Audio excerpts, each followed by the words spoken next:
If we just strip away all the teachings and get to the simplest core teaching of traditions that gear students and aspirants towards enlightenment, the dissolution of the mind is what's necessary to be happy. It's not having a more positive mind, although there's nothing wrong with that, and that also is on the path, a stage that we get to. Our mind becomes more positive, we become happier people as a personality. So our person, we still have a sense of a self and a sense of ourselves as people. People on the spiritual path find that the spiritual path is helping them to become more peaceful, more calm, to appreciate life a lot more, be grateful for what's happening instead of complaining about what's happening. And that's wonderful. And a lot of people on the spiritual path actually stop there. They slow down their journey, so to speak, because then they're happy or happier. But what awakening really is actually the dissolution, the disappearance, the fading away of the personality. Personality and the ego structure, the mind, is actually a layer between our innate selves and high consciousness, Buddhahood. It's the layer that is the veil. So if you take that layer away, you take that mind away, that personal self, then Buddhahood naturally arises on its own. And that's what awakening actually is. It's our realization of our innate Buddha self. If we look at our minds or look at other people and observe other people, what we can see is that the thoughts of the mind are pretty much driving people's behavior.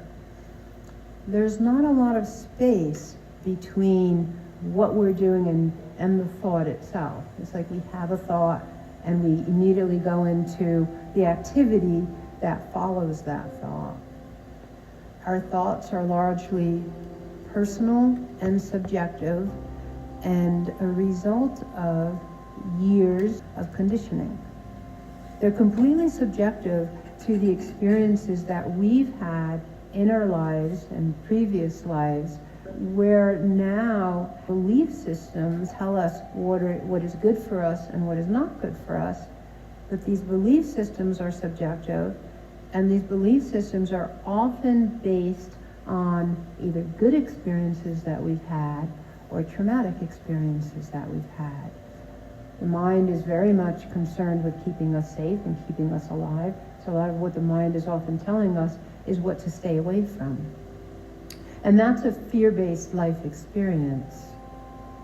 So when we're conducting our lives according to what to stay away from and what we're afraid of, that's not at all connected to the experience of liberation.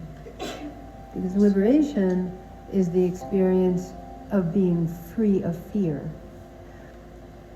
So given these teachings, the ego is a false reality, the mind does not really exist, enlightenment is the absence of the mind, Buddhahood is the arising of our innate natural state in the absence of the mind. These lay the foundation for our practices. And in the beginning, it's just knowledge. It's like, okay, I'm hearing this, and I believe it, or I don't believe it. But as we move along the path and do the practices, what we actually experience is the fruition of these teachings, where the mind does actually start to thin out, where we stop listening to our minds, or at least creating enough space so that when a thought arises, we're not just responding or reacting to the thought. A thought comes up, and we, instead of doing some activity, we look at the thought. We say, this is the thought.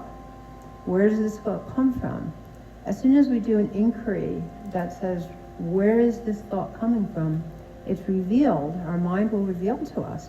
So then we can decide whether this thought is something that I want to motivate me, or it's a fear-based thought, and we don't listen to it.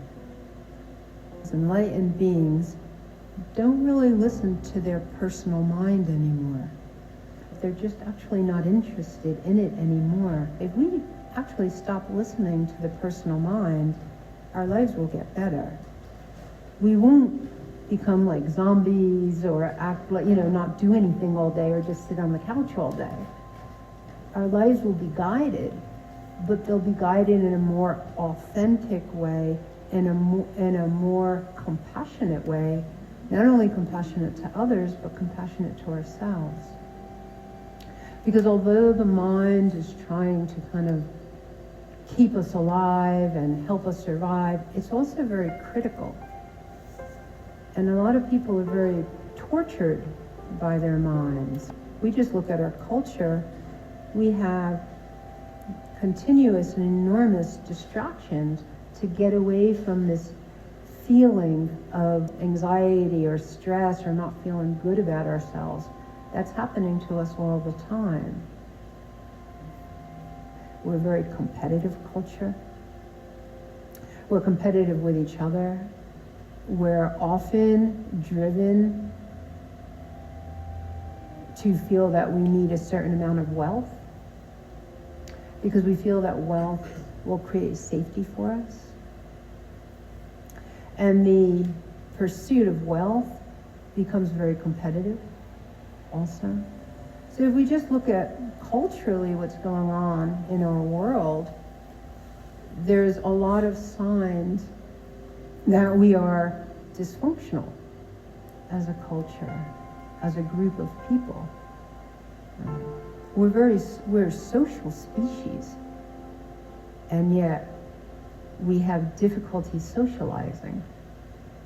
We have difficulty truly celebrating someone else's success, particularly if their success is interpreted by us as a failure for ourselves, which is kind of how competition works. Someone wins and someone loses. In an awakened state, everyone wins and no one loses. In an awakened state, there is just a celebration and a gratitude that is carrying us through life. We're able to have moved the personal mind out of the way enough so that this innate sense of love, unconditional love, arises.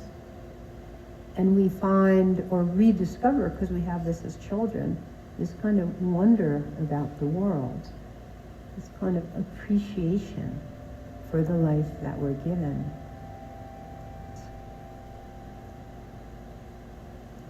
A lot of our activity and a lot of our motivation for our activity also centers around people-pleasing in our culture. We're very concerned with what people think about us, because if people don't like us, we feel invalidated, which means we have a sense that we're unloved, that we don't really have a value. In the awakened state, there's such a deep sense of value, of safety, of knowing we are loved, the direct experience, not just the knowledge of it, that people-pleasing isn't even an issue anymore. We're just wanting everyone else to be happy, and we're wanting to do whatever we can to support people to be in that place of happiness, in that state of consciousness. As Westerners, we tend to be very intellectual. We like to say that we're independent, right? In the spiritual journey, that understanding is really examined. Because in the awakening, the falling away of the person is actually also a surrender. It's a feeling of surrender to something more vast. There is a much larger orchestration that's supporting us to get through our lives. We're very taken care of. But this is a very difficult concept or idea for Westerners to believe. We want to grow a personality rather than let go of a personality. Right? That's what childhood is about. If you watch children grow, we can see they're trying to create a personality for themselves. They want to have opinions because they're being taught, they're being conditioned that having opinions makes you an adult. And so we all grow with this kind of idea that we need to have this kind of personality self. And a lot of us are taught that having strong opinions, activism, and we become righteous. We feel threatened if other people don't agree with us, so we move into environments where we become very combative, argumentative. Our opinions have to be right, particularly if our opinion is something that we've invested a lot of time in, because then if we feel that we're wrong, it's extremely disempowering. And again, in the spiritual journey, as we come into more realization, we actually drop our opinions. We find out there is no opinion to be had, because there's an enormous amount of pressure that we put on ourselves by having opinions.